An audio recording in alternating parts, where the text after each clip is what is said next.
Welcome to Drill Down Earnings. We have the latest quarterly results from Spotify. They were good. The stock is up. Let's look at why. I'm Corey Johnson, the Chief Market Strategist from the Futurum Group. Spotify, that Swedish online streaming giant, is doing well, showing some operating profits. The market sure liked it. Now, the results were in line with expectations, neither a beat nor a miss. But when we look a little bit deeper at the business, we see monthly active users up 14%, subscribers up 12%, total revenues up 12% to 3.8 billion euro, and gross margins, I think most importantly, operating margins of 266 million euros. So revenue growth hanging in there at 20%, as I mentioned. But do we hear the sound of profits? Maybe.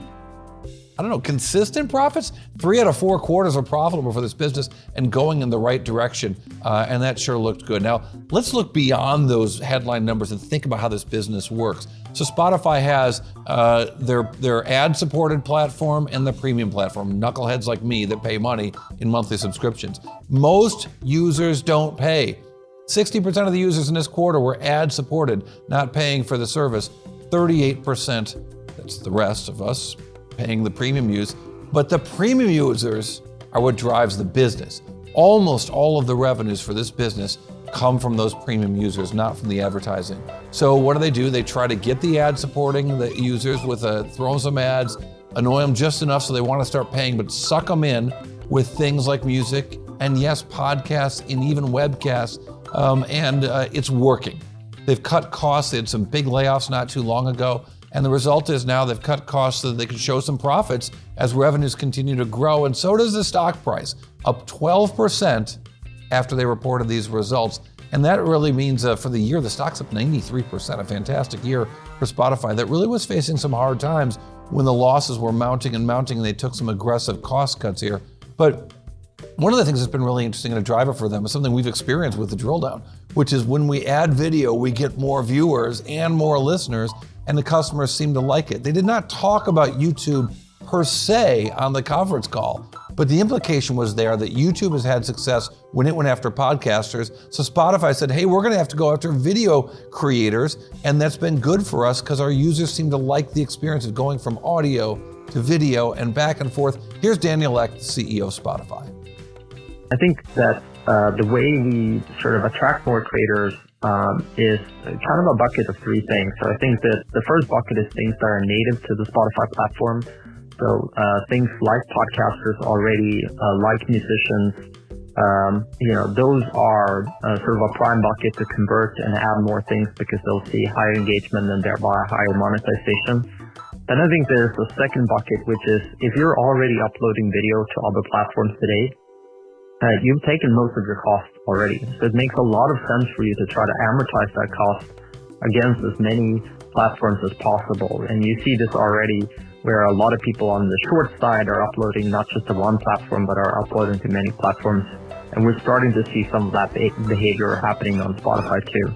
And then I think lastly, there's things that will perform a lot better on the Spotify platform than perhaps on other platforms.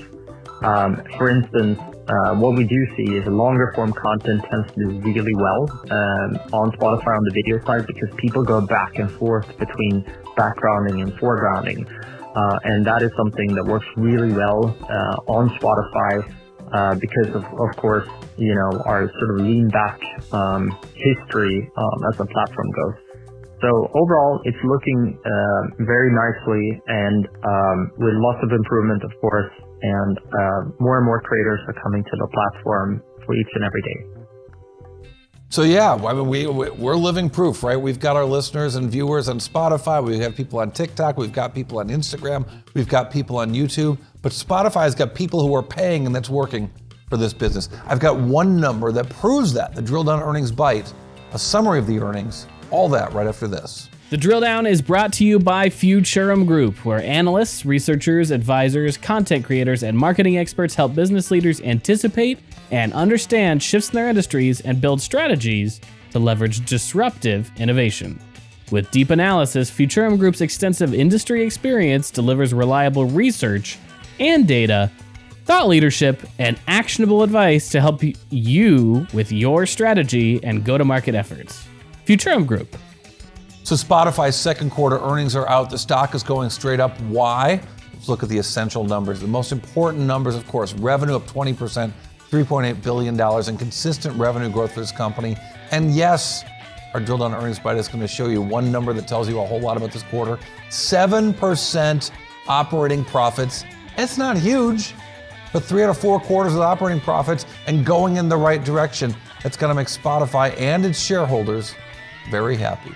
All right, thanks for listening to Drill Down Earnings. I'm Corey Johnson. Maybe you're listening to us on Spotify. Maybe you're watching us on Spotify. Maybe you're checking me out on X at Corey TV, TikTok and Instagram at Drill Down Pod, and of course, all of our earnings reports at 6.5 Media on YouTube.